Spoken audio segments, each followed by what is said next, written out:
दफा का जिक्र है कि एक गांव में एक किसान और उसकी बीवी रहते थे। उनके 2 बच्चे थे। किसान की बीवी घर का काम भी करती और खेतों में शौहर की मदद को भी जाती। उनके बच्चे, बेटे का नाम मानी और बेटी का नाम मानो था, जो कि हर वक्त खेल कूद में लगे रहते। उनकी माँ जब भी उन्हें पढ़ने के लिए कहती, वो दोनों अपनी माँ के साथ बदसलूकी से पेश आते। किसान और उसकी बीवी बहुत परेशान थे। एक दिन खेतों में काम करते हुए किसान और उसकी बीवी सोच रहे थे, मैं मानी और मानो के रवैये से बहुत ज़्यादा परेशान हूँ। मुझे समझ नहीं आता कि ऐसा क्या हो कि ये दोनों अच्छे बच्चे बन जाएं। तुम तो खामख्वाह परेशान हो रही हो बेगम। हम उनकी दोस्ती अपने पड़ोसी के बच्चों से करवा देते हैं, जो कि ज़हीन और तमीज़दार बच्चे हैं। मुन्ना और गुड्डू दोनों भाई थे। वो दोनों बहुत ही अच्छे और ज़हीन बच्चे थे। सब लोग उन दोनों की बहुत तारीफ करते, जबकि मानी और मानो को वो बिल्कुल भी नहीं पसंद थे, क्योंकि एक तो वो दोनों बहुत ज़हीन थे और दूसरा उनके वालिद एक अच्छे और नामवर ताजिर थे। उनका गुजर बसर बहुत अच्छा था। किसान और उसकी बीवी जब शाम को खेतों से घर वापस लौट रहे थे तो उनको उनका हमसाया अहमद मिला, जिससे उन्होंने सारी बात बयान की। अहमद मियाँ, कैसे हो? अल्हम्दुलिल्लाह, आप कैसे हैं? शुक्र है अल्लाह का। बस बच्चों को लेकर परेशान हूँ। आपसे मशवरा करना था। हमारे बच्चे बहुत शरारती और बदतमीज हो गए हैं। क्या ही अच्छा हो कि वो आपके बच्चों के साथ दोस्ती कर लें, ताकि उनकी सोहबत में रहकर ज़हीन और तमीज़दार बन जाएं। जी क्यों नहीं, वो भी तो हमारे बच्चे हैं, करवा देते हैं दोस्ती।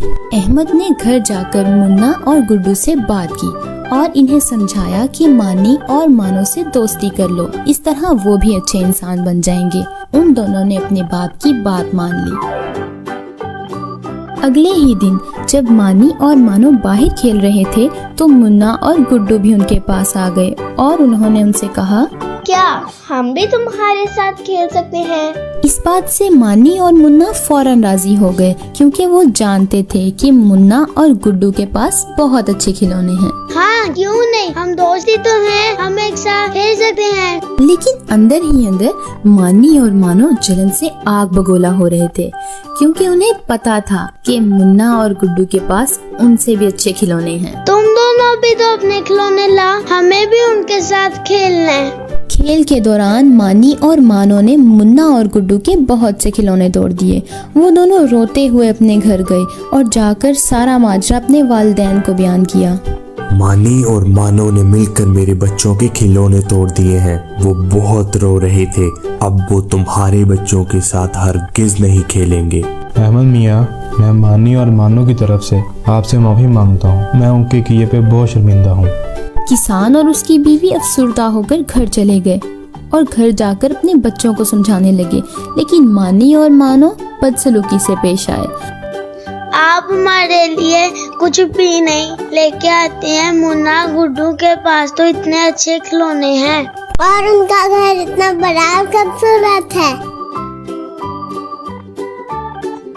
अगली ही सुबह जब मानी और मानो बाहर खेल रहे थे, एक अनजान आदमी उनके पास आया और कहने लगा, अरे तुम दोनों तो बहुत प्यारे बच्चे हो, ज़हीन भी लगते हो, लेकिन ये क्या, तुम दोनों ने बहुत खराब कपड़े पहने हुए हैं, इंतहाई गंदे। आओ मेरे साथ, मेरे पास नए और अच्छे अच्छे कपड़े हैं। मेरे पास बहुत सारे नए खिलौने हैं। मानो और मानी उस अनजान आदमी के साथ चले गए। वो इन्हें बहुत पुराने और गंदे से घर में ले गया, जहाँ ले जाकर उसने उन दोनों को कैद कर लिया और उनसे घर के सारे काम करवाता। मानी और मानो बहुत रोते थे और दुआ करते थे, एक बार हम अपने घर चले जाएं, हम अपने माँ बाप का एहतराम करेंगे, हम उनकी हर बात मानेंगे। लेकिन अब वो इस अनजान आदमी की कैद से नहीं भाग सकते थे।